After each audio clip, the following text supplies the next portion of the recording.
हाँ जी, हेलो जी स्टूडेंट्स, कैसे हैं आप लोग। बेटा आज हम लोग बात करने जा रहे हैं नर्वस सिस्टम की। इस नर्वस सिस्टम के दो पार्ट होते हैं, एक तो होता है सेंट्रल नर्वस सिस्टम और दूसरा होता है पेरिफेरल नर्वस सिस्टम। अब इनके जो पार्ट्स होते हैं इनको याद रखना थोड़ा सा मुश्किल काम होता है, लेकिन हम आपको आसानी से याद कराएंगे। ये देखिए, ये बच्चा और इसके सामने ये घूमते हुए से इधर उधर जा रहे हैं। Olfactory area, auditory area, Broca's area, Wernicke's area, prefrontal cortex area, somaesthetic area, gustatory area, motor function area, visual cortex area. ओहो, इतने सारे नाम और इनके काम कैसे याद करें। ये बच्चा भी बेचारा कंफ्यूज है, लेकिन डरने की कोई बात नहीं है, परेशान होने की कोई बात नहीं है। आप हमारे पास आओ, हम आपको याद कराएंगे। और ये देखें, इसने जेब में से कुछ ढूंढा। क्या ढूंढा? क्योंकि इसको दी थी एलन डिजिटोस की गोली और इसने गोली खाई और दिमाग की बत्ती जलाई। गोली खाई और दिमाग की बत्ती जलाई और अब इसको चीजें याद होंगी। ये देखिए, सबसे पहले हम लोग देखेंगे कि ये नाम क्यों दिए गए। चिंटू पिंटू चंगू मंगू कोई और नाम क्यों नहीं दिया गया।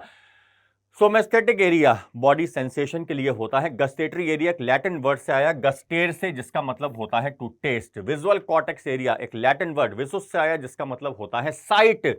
लैटिन वर्ड कॉर्टेक्स जिसका मतलब होता है आउटर शेल और हस्क। वर्निक्स एरिया एक न्यूरोलॉजिस्ट के नाम पर आया, Karl Wernicke's. Auditory area 1570s में यूज किया गया था ये नाम सबसे पहले। लैटिन वर्ड ऑडिटोरियस से, जिसका मतलब होता है हियरिंग। ऐसे ही जो ऑल्फैक्टरी नाम है ये भी आया एक लैटिन वर्ड से, ऑल्फैक्टोरियस से, जिसका मतलब होता है सेंस ऑफ स्मेल। अब ये नाम कहां से आया? ब्रोकास एरिया, एक साइंटिस्ट थे पॉल ब्रोका। अब हम लोग समझेंगे इनके फंक्शंस को। बेटा सबसे पहले हम लोग समझेंगे सेरिब्रम क्या होता है। Cerebrum is the largest part of brain और यहां पर a deep cleft divides the cerebrum longitudinally into two similar halves और इन्हें कहा जाता है left and right cerebral hemispheres. ये देखें डायग्राम से, ये वाला तो है राइट सेरेब्रल हेमिस्फीयर और वो है लेफ्ट सेरेब्रल हेमिस्फीयर। किसी भी एक हेमिस्फीयर को लेते हैं, आप लोग बोलेंगे उसी को लेंगे। आपने कहा लेफ्ट सेरेब्रल हेमिस्फीयर, हम लोगों ने लिया लेफ्ट सेरेब्रल हेमिस्फीयर। अब ये जो हेमिस्फीयर है इसको डिवाइड किया जाता है चार अलग अलग लोब्स के अंदर। चमका और ये है फ्रंटल लोब, ये चमका और ये है पेराइटल लोब, ये पीछे चमका, ये है ऑसिपिटल लोब और साइड में कनपट्टी, ये कान के पास में, और ये है टेम्पोरल लोब। सबसे पहले बात करने जा रहे हैं फ्रंटल लोब की। फ्रंटल लोब सबसे पहले बात करेंगे एरियाज ऑफ ब्रेन में फ्रंटल लोब की। फ्रंटल लोब, इसके अंदर कुछ अलग अलग एरियाज मिलते हैं। ये एरिया जो आपके सामने नजर आ रहा है ये है, देखें, इसे नाम दिया गया मोटर फंक्शन एरिया। ये एक और एरिया आपको नजर आ रहा है Broca's area, pre frontal cortex area, और ये एरिया नजर आ रहा है ब्रोकास एरिया। सबसे पहले हम इन दो के फंक्शंस को समझेंगे एक वीडियो से। मोटर फंक्शन एरिया और ब्रोकास एरिया के फंक्शन को समझते हैं। ये एरिया मोटर फंक्शन एरिया, ये area Broca's area. Broca's area Paul Broca एक साइंटिस्ट है, उनके बेसिस पर यह नाम दिया गया है। अब ये देखें, ये एक लेक्चरर साहब और ये मेरे जैसे भाषणबाजी काफी ज्यादा करते हैं। और ये देखें, जैसे ही ये ब्रेन का ये पार्ट चमका, कौन सा? ब्रोकास एरिया और मोटर फंक्शन एरिया। अब देखें, इन्होंने बोलना शुरू किया और हाथों का मूवमेंट शुरू हुआ। यानी कि जो ब्रोकास एरिया है, बी से ब्रोका, बी से बकवास करना, बी से बकबक करना, बी से बोलना, यानी कि ब्रोकास एरिया ये बोलने के लिए होता है, स्पीच के लिए होता है। मोटर फंक्शन एरिया हमारे बॉडी के मूवमेंट्स के लिए होता है। एक और एरिया यहां पर लेकर आ रहे हैं और ये देखें, ये एरिया है आपके सामने और ये है प्री फ्रंटल कॉर्टेक्स एरिया। इसको समझते हैं एक वीडियो से। ये देखें, ये वकील साहब, नॉलेज तो बहुत है इनके अंदर और इनके पास में मेमोरी भी खूब है। नॉलेज खूब है, मेमोरी खूब है इनके पास में, और इन्होंने जो कुछ भी अपनी मेमोरी से और नॉलेज से इन्होंने क्या किया? एब्स्ट्रैक्ट किया। एब्स्ट्रैक्ट का मतलब क्या होता है? किसी चीज को समराइज करना। फिर साहब कोर्ट में गए जज साहब के पास में, और जज साहब ने क्या किया?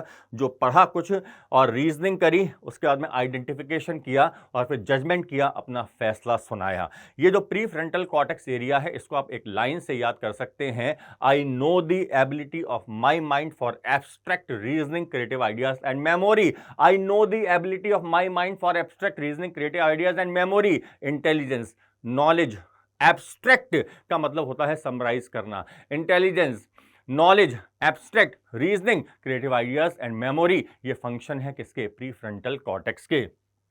पेराइटल लोब, पेराइटल लोब के अंदर एरियाज हैं, एक तो है सोमेस्थेटिक एरिया और दूसरा एरिया इसके अंदर होता है और गस्टेटरी एरिया। सोमेस्थेटिक एरिया समझते हैं एक वीडियो से इसके फंक्शंस को। ये देखिए, ये पेड़ आपके सामने नजर आ रहा है, बेंच डली हुई है, ये रोड है और ये लैंप पोस्ट यहां पर है और ये सेब का पेड़ लगा हुआ है। एक बच्चा आया, इसको सेब खाने की इच्छा है, ये बच्चा आया, लेकिन पता नहीं कहां से इसके सामने एक पत्थर आकर लगा इसके हाथ पर। ये बच्चे ने मारा था और ये बच्चा भागा, लेकिन जिस बच्चे के पत्थर लगा था अब ये रो रहा है। Body sensation, somaesthetic area is mean for pain, touch, temperature, pressure.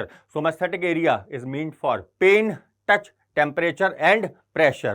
Now gustatory area, जबान लपलपाई क्योंकि देखे गोलगप्पे, और जैसे ही गोलगप्पे देखे और ये मुंह के अंदर गए और ये दिमाग में बत्ती जली। Gustatory area is meant for taste, gustatory area is meant for taste. एक और एरिया, और ये एरिया है ऑसिपिटल लोब। ऑसिपिटल लोब एक और लोब और ये लोब है ऑसिपिटल लोब। ऑसिपिटल लोब के अंदर ये देखें पीछे की तरफ यहां पर होता है visual cortex area. Visual cortex area, ये देखें दो बच्चे बैठे हुए हैं और ये बड़े मस्ती से टीवी देख रहे हैं, यानी कि ये एरिया है किसके लिए? देखने के लिए। ये एरिया है किसके लिए? देखने के लिए, विजुअल, विजन के लिए। देन टेम्पोरल लोब, कान के पास में यहां पर, इधर है, ये इस ब्रेन के अंदर, इस बोन के अंदर की तरफ टेम्पोरल लोब। अब ये टेम्पोरल लोब, इसके अंदर एरियाज, इसके अंदर है ये वाला एरिया वर्निक एरिया, ये एरिया आपको नजर आ रहा है ऑडिटरी एरिया और ये एरिया है olfactory area. Wernicke's area, Wernicke's area ये होता है लैंग्वेज कॉम्प्रिहेंशन के लिए। एक वीडियो से समझते हैं, आइए। ये देखें, ये कार चलती हुई चली आ रही है और इन्होंने रास्ता पूछा इस व्यक्ति से, वेयर इज एलन डिजिटल, लेकिन ये जो व्यक्ति है ये नहीं जानता इंग्लिश। इसने बोला आप रास्ता दीगी, मैं कौन है, बस समझ नहीं पा रहा है ये। फिर ये आगे चला और इसने देखिए इस बच्चे से पूछा, बच्चा, ओहो, इसने तो एलन की ही यूनिफॉर्म पहन रखी है। इसने पूछा वेयर इज एलन डिजिटल, ये देखें एलन की यूनिफॉर्म पहनी है और इसने कहा सीधे आगे जाते रहिए सर, आपको उधर एलन डिजिटल मिल जाएगा। अब ये सीधे आगे एलन डिजिटल में हमारे पास आप आइए और यहाँ पर आपको याद करने के ऐसे बड़े रोचक तरीके मिलेंगे। आगे बात करते हैं हम लोग ऑडिटरी एरिया की। इतनी देर से मुझे आप जो सुन रहे हैं, इस तरह से सुन रहे हैं, मजे से मेरी बातों को सुन रहे हैं, किसकी वजह से? इस ऑडिटरी एरिया की वजह से। अब एक और एरिया, और ये एरिया है ऑल्फैक्टरी एरिया। पिज्जा बड़ा टेस्टी लग रहा है, इसकी स्मेल जैसे ही गई नाक में, दिमाग में बत्ती जली और ये जो एरिया है olfactory area, it is meant for smell. तो ये आज हम लोगों ने याद किए और समझे ब्रेन के अलग अलग एरियाज को। ऐसे ही इंटरेस्टिंग वीडियोस के लिए एलन डिजिटल में हम और आप मिलते रहेंगे। तब तक के लिए टाटा, बाय बाय।